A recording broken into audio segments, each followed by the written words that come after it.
बिस्मिल्लाहिर्रहमानिर्रहीम। लाखों करोड़ों दुरूदो सलाम मोहम्मद मुस्तफ़ा सल्लल्लाहु अलैहि वसल्लम और आले मोहम्मद पर। मैं हूं उमर दराज गोंदल।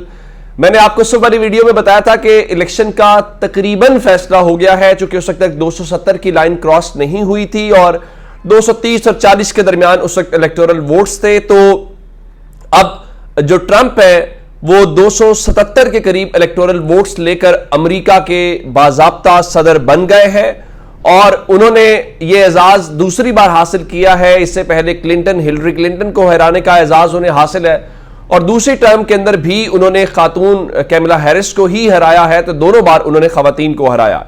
अच्छा, मजे की बात यह है कि उन्होंने जो स्विंग स्टेट्स हैं जिसका मैंने आपको बताया था, उसमें 7 में से 4 स्विंग स्टेट्स जीत के पूरी की पूरी बाजी पलट दी है। अब इस इलेक्शन के हवाले से इमरान खान के लिए खुशखबरी तो बाद में बताऊंगा, लेकिन नंबर 1 आपको यह बताना चाहता हूं कि इस इलेक्शन में जो आज अमेरिका में इलेक्शन हुआ है, जो उसके नतीजे आए हैं, और जो पाकिस्तान का इलेक्शन है जो 8 फरवरी को हुआ, उसमें काफी मुमासलत है। कैसे? पहली मुमासलत यह है कि वहां पर भी जो रिवायती मीडिया है, उस रिवायती मीडिया ने ट्रंप के खिलाफ भरपूर प्रोपेगेंडा किया, भरपूर बयानियां बनाने की कोशिश की, लेकिन अमरीकी अवाम ने उस बयानिए को मुस्तरद कर दिया और वहां पे भी डिजिटल मीडिया, सोशल मीडिया बाजी ले गया। इस सिलसिले में जो एक्स ट्विटर के इस वक्त मालिक हैं एलॉन मस्क, उन्होंने इस बारे में बाकायदा बताया। उन्होंने ट्वीट किया कि you are the media now, यानी हम सब आप मीडिया हैं, और उन्होंने बताया कि किस तरीके से एक्स जो है, ट्विटर जो है, उसका इस्तेमाल हुआ और ज्यादा मीडिया से हुआ। उन्होंने सब कुछ किया। नंबर 1 तो ये है। नंबर 2, पाकिस्तान के अंदर जब इलेक्शन हुआ तो यहां पे एक नारा लगा था नून लीग की जानिब से कि हम 9 मई वाले नहीं, हम 28 मई वाले हैं। तो तहरीक इंसाफ के खिलाफ 9 मई का एक बयानिया था जिसको रियासत भी परसू कर रही थी, और वहां पे कैपिटल हिल का बयानिया था कि जी और ट्रंप के हामियों ने कैपिटल हिल के ऊपर हमला किया और सब कुछ हुआ। अच्छा, पाकिस्तान के अंदर भी अवाम ने 9 मई के बयानिए को उस तरह से कबूल नहीं किया, क्योंकि मौलाना फजलुर रहमान कहते हैं कि अगर 9 मई का इलेक्शन साफ शफाफ था, जो कि अवाम का फैसला है, तो फिर तो 9 मई का बयानिया चला गया कहीं। तो वहां पे अमरीकी अवाम ने भी कैपिटल हिल के बयानिए को कबूल नहीं किया। इसके ऊपर रिजवान गिलज़ई जो है जर्नलिस्ट है, उन्होंने बड़ा खूबसूरत जुमला लिखा और कहा, उन्होंने लिखा तो अमेरिका से मुतल्लिक और कैपिटल हिल की तस्वीर लगाई, लेकिन बड़ा बामानी जुमला है। लिखा कि इमारतों की हुर्मत हार गई, वोट की हुर्मत जीत गई, यानी इमारतों की हुर्मत नहीं जीत पाई और वोट की हुर्मत जीत पाई।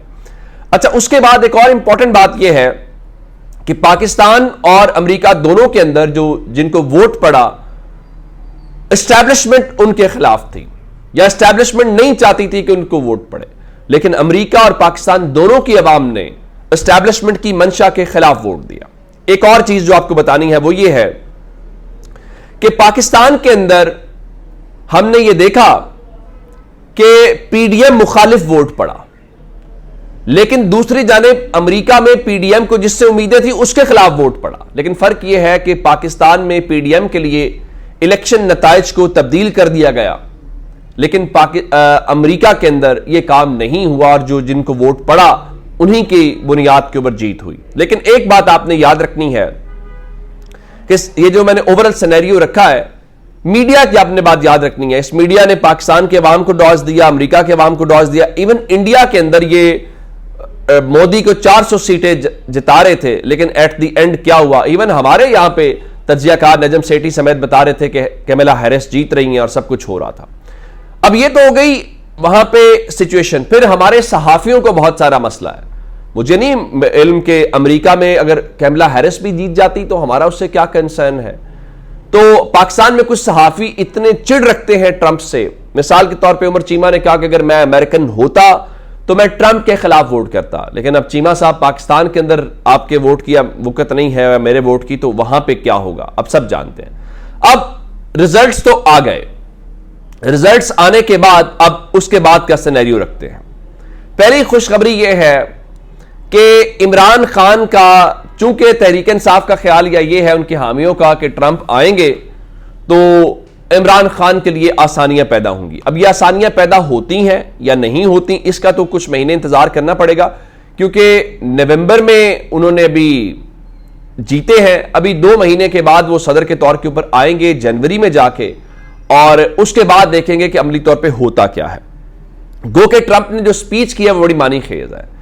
एक तो वो एस्टैब्लिशमेंट के खिलाफ अपनी लाइन लेते हैं, फिर उन्होंने कहा है कि वो नई जंगें शुरू नहीं करेंगे, बल्कि जो जंगें हैं उनको खत्म करेंगे। ये भी हमारे यहां कुछ लोगों के लिए बड़ा मसला होगा, जंग शुरू नहीं होगी तो डॉलर्स कैसे आएंगे।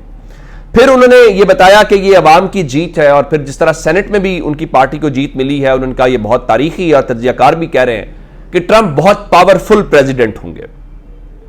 अब इस सिनेरियो में इमरान खान का तोशाखाना 2 केस है, और उसमें उन्होंने जमानत की दरखास्त दायर की हुई थी जिस पे एतराज हुआ, और एतराज के बाद जनाब अगली चीज हुई, और अगली चीज ये थी कि उसके बाद नोटिस जारी हुए।